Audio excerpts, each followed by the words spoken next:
Malapit na pong botohan ng mga barangay officials. Ano po ba yung kailangan nating tandaan kapag magboboto tayo ng barangay chairman? Napaka-importante po na ang iboto natin na barangay chairman o punong barangay ay yung tao na hindi mahirap hagilapin, yung available. Alam niyo ho kung bakit? Sila po yung taga-pirma ng mga certificates para sa barangay. Halimbawa, Certificate of Indigency, ayan, Certificate to File Action, ayan. Ang dami pong kailangan na kapag wala yung barangay chairman, kawawa ka, balik ng balik.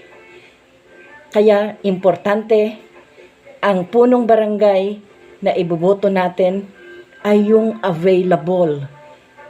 Yung nakatira talaga sa ating barangay. Hindi lamang sa pangalan, kundi actual na nakatira.